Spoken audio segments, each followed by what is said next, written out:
Hi, Ben. Uh, what did y'all learn from the bowl game, Sugar Bowl 2 years ago? And what do you tell the younger guys about how to approach this? I guess it's a little new for me too. So 2 years ago, I had shoulder surgery, so I wasn't really involved as much as I could have been. But I would just say that this is a really big opportunity. Playing in a New Year's Six is a really big accomplishment for a team. So to take it very seriously, and the season's not over, so keep going. Next will be Jerry Hill from Baylor Bears Insider. Yeah, Ben, what's it meant to obviously, Blake being hurt, that's a down point, but having Gary back in there, what does that mean for the offense? I think it shows to our offense that whatever quarterback's in the game is, we're going to be able to get the job done. And I think Blake was able to show that in playing in the last couple games he was able to play in. And then now we got Gary back, and I think we're going to be firing on all cylinders. Now go to David Ubben from The Athletic. Yeah, Ben, what has this ride been like for you guys? Especially after last season and coming in here and winning the Big 12 and getting back to the Sugar Bowl. I don't know. Kind of feels like we're able to do something that we weren't able to do 2 years ago. So it's like another challenge for us. Obviously, we played in the Big 12 game 2 years ago, and that didn't turn out the way we wanted. Likewise with the Sugar Bowl. So I feel like this year gives us another chance to rewrite history and maybe take a shot at winning both. We'll now go to Eric Kelly from KWKT TV in Waco. Yeah, Ben, just in terms of Gary, is there a play he's made in practice recently where you guys were like, okay, like he's like back as an offensive player? Maybe not so much one specific play, but it's like he's back. He's picking up where he left off, and that's always good to see too. Sometimes you see guys that are a little offbeat, don't have the timings right. Gary has come back completely 100% and ready to go. So it fires everybody up. Next, we'll go to Chris Williams from KWTX in Waco.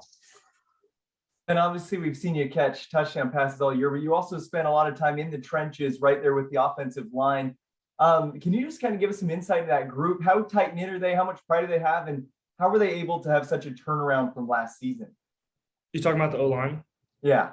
I think the biggest thing that we did was in January, we established that our team is going to be based around the O-line and the D-line, and that they'll be the core of our team. And, taking that initiative as a team, we've really we gave the keys to the O-line and D-line to say that y'all determine what happens, or not so much giving them the keys, but it's like, this is our baseline. And if we become strong in these two areas, the rest will fall into place.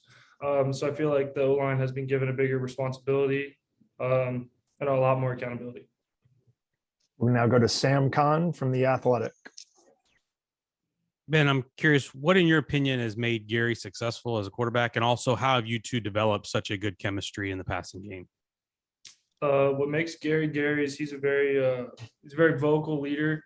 Obviously, he didn't play for a couple of years, but that helped him develop into like the quarterback he is. He'll do anything in his power to make other people successful, including himself.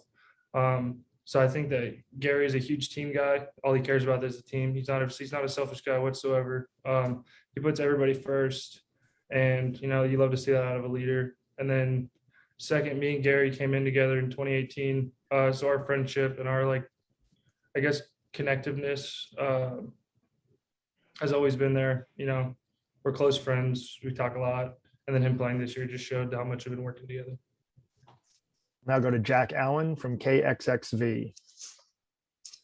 What would you say maybe is the biggest difference between the team this season and the last time you went to the Sugar Bowl? And has there been a different energy in the build-up to bowls? A lot has changed since 2019, as you guys know. I don't know. It is different. The leadership style is a little different. The coaching style is different. Everything about what we transformed into has been different, I feel like. So I guess it's just want to play for your teammates and hold each other accountable. There's not much to it. We'll now go to Eric Kelly from KWKT TV.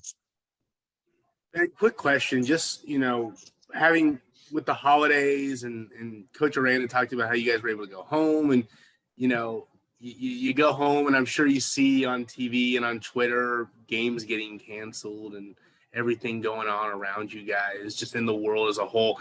How do you, does that worry about, okay, are we going to be able to play? Is this game still going to happen? Does that ever creep into your mind? Are you pretty good about being so game focused that you are able to just kind of keep it on that? I feel like I've said this to you before. It's like all about keeping the main thing. And if you let distractions come in, all it's going to do is affect the team play.